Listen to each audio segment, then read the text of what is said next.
Carl, what's his journey been like this year with, when you think back to how it started, with what you thought you had in the rotation, with where the rotation is now, and all the different pieces that invariably help throughout the season? Yeah, I think the journey, the beginning of the journey, Matt, we knew our starters were going to have to step up and give us more than we got last year. We leaned so heavily on the bullpen. Those guys are still doing a phenomenal job with some role changes thrown at us in the middle of the year. But we also understood that, our starters are young. Losing Ben Lively obviously was a blow. He was a guy who, competed very well for us last year and early on this year and was somewhat the veteran, of the staff. But I think it's just been a journey of some patience and helping these guys not only make some adjustments. I think of Gavin Williams in the beginning of the season. As the season moved on, we introduced a cutter, we introduced a two-seamer. So there have been adjustments made, but at the same time, they're still at a point of their careers where they were really learning who they are and what they are at the major league level. And I think they have really grasped that, understand that. We've seen their confidence continue to grow. And, of late, we've kind of benefited a lot of rewards from, their performances, and we're super excited for them. To that end, Carl, journey of patience, what are you seeing from Tanner recently where he's kind of going on this upward trajectory? Yeah, it's been a very frustrating year for Tanner himself. Again, we have to check ourselves a lot of times when it comes to being patient because each and every day is so crucially important. But you can never forget that these players, it's their career. And, when things aren't going the way they really feel like they should go or they hope they would go or can go, it takes a lot of conversation. Again, maybe making some adjustments, whether it be types of pitches or whether it be to the delivery. And I think in Tanner's case, we've seen a couple of versions of Tanner Bibee in a short career to this point with, being a north-south type of pitcher. He can really spin the ball. All of a sudden last year, two-seamer became a big part of his game. And maybe not surprisingly, he got a little bit in between. And so a huge credit to Tanner for continuing to not only deal with the frustrations, because that's real, but to continue the work and investigate with us to help him become the best version of himself that he can be today. And I think we saw that, on display, a few nights ago. Now, that's one start. He's got other starts ahead of him and he has years left and there are going to be other adjustments to be made. But I can't speak enough about how he has continued to work and bond with us, partner with us to figure this out. Had you said that part of Tanner's up and down this season has been because all the trappings of, being the ace, being the guy who got the contract in the offseason, that the opponents now up their game planning for him. How have you seen him make adjustments to the way that other teams are coming at him now? Well, I think, again, so as I mentioned, he really spins the ball well. And, he can cut the ball, he can throw a sweeper, he can throw a curveball, which we saw the other night. So there's a lot of shapes and speed differentials when it comes to his secondary pitches. His changeup, we've gone a couple of different routes with it this year because he seemingly was struggling to find that pitch that had been so important for him the last 2 years or his time in the major leagues. But I think to answer your question, the first thing that comes to my mind is, the game Friday night. Saw him really use the curveball. Curveball may have been the best curveball we've seen him have. I don't think teams, while they know he spins the ball really well, it's more the sweeper, the cutter, which is a version of a fastball, but his is a little bit unique. So just his ability to change those shapes, he can kind of put guys in a blender, so to speak, in terms of being on time and trying to figure out depth or ride, profiles of those spinning pitches that they have to change their swing to get the barrel to. It seems so crazy simple, but when I hear Parker Messick say, whether it's A-ball or the big leagues, it's still pitching. I still have to just pitch. If you could just bottle that and teach that to every single pitcher as they go through the ranks, is that not the perfect mentality? And then to watch him just go out. And yeah, they're big league hitters and they're the best at what they do, but he's not changing who he is just because he's here. Yeah, it's been phenomenal. I mentioned yesterday to someone, I've seen a lot of bullpens over the years. Parker Messick throws one of the best bullpens, and I've seen 4.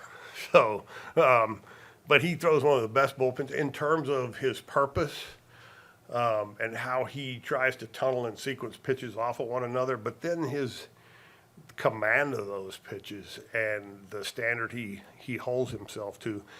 And look, bullpens sometimes don't mean anything, but he takes it into the game. And we've seen a couple outings, and last night being one, and you go back and look, and it was 6 innings and 1 run. But there was some traffic. I thought the White Sox had a really, really good plan and approach against him, particularly, trying to get him to get the ball up and land off the changeup. But what Parker can do is he could spin the ball as well. When he got here, I think his curveball and his slider probably didn't get enough, credit than we've seen. And so I felt like yesterday they came out with a really good plan for the most part. The hits were on the ground.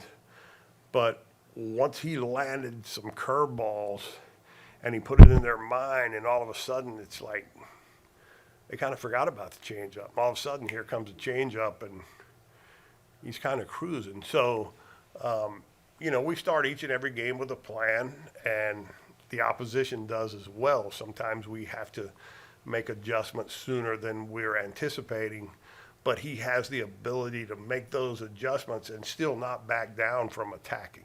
And that's what we always want to do, and he does that extremely well.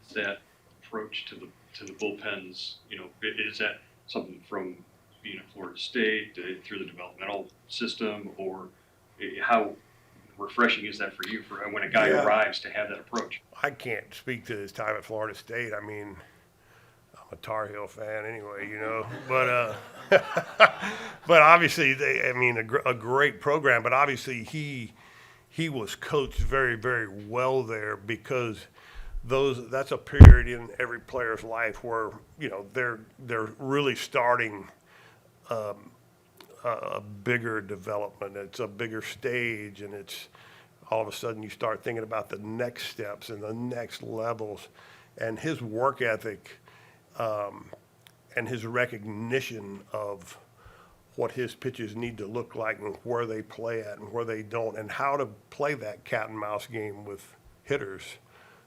It's really quite advanced. What have you seen from Means? Well, we've seen John throw his bullpens. We haven't obviously been able to attend any of his games. The ball's coming out really, really well. His shapes are good. He's a guy that has a unique changeup that he plays off of his fastball, and then he has a slider and the curveball. And the bullpens we have seen have been very encouraging. He's scheduled a pitch today with Columbus. I think going to approach 85 pitches, which is, significant, and, have a lot better feeling and idea after the day of where he really is and if and how he fits into the remainder of these, 13, 14 games we have left. but a veteran guy who's been there, done it at a very high level in the major leagues with success. Carl, Matt was talking about the journey of this season. I just wondered for you personally, at this point in your career, just what's the level of gratification watching like young guys kind of have their aha moment and It's still, look, we all show up here to win every day, but I can't tell you how exciting it is to watch these young guys grow and experience some success. Look, I'm excited for all of them. I tell you, I texted him after the game, probably at 1 a.m. I don't know. I was in bed. Joey Cantillo's game the other night. I mean, people don't know how hard these guys work. And they all do. And Joey works extremely hard. He's extremely hard on himself. And we all have known something like that's in there. And he knows it's in there. And to see it happen, you know, it just, it's so cool. I mean, because they have so much ahead of them. And this is their dream. And we've all in some way lived it, whether it's playing, coaching, doing both, covering it.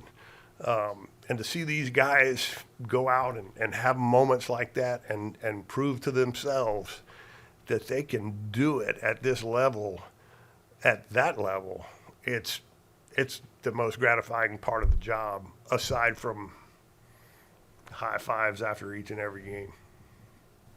That's the goal. Along those same lines, watching Kade Smith make the transition, middle of the season kind of thing. Obviously, that's a challenge in and of itself. We've seen the physical stuff. We know what he has. But talk to us about what you see in the mental side of Kade Smith, how mentally strong he is to be able to take that ball. And it didn't go smooth right away. I mean, he had a couple of hits that people maybe wondered, oh, man, he wobbled. Is he going to be able to, okay? Yeah. Tell us about that. I think that, we've always known, on days that our closer wasn't available, we had Kade Smith, and we all felt really, really good about that. I think having been around the game, I've seen it both as a player and as a coach. You can have that guy, but when he becomes the closer, regardless of how mentally strong you are, it's different. And I think you have to learn how to deal with those last 3 outs every night or every other night or however often we're in those situations, hopefully every night.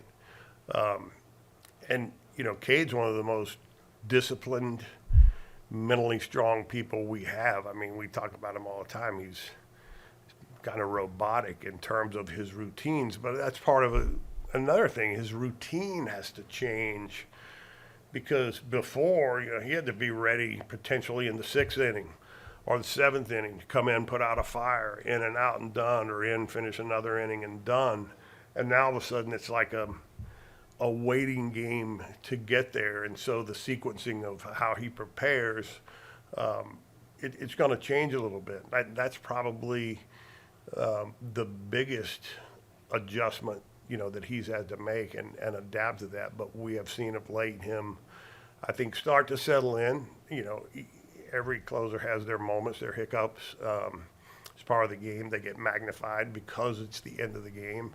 But we have complete trust in Kade Smith, and he's going out and proving us right more times than not. I got one more for him. Got to get him out to a bullpen, so one more question. What makes that splitter so special for Kade?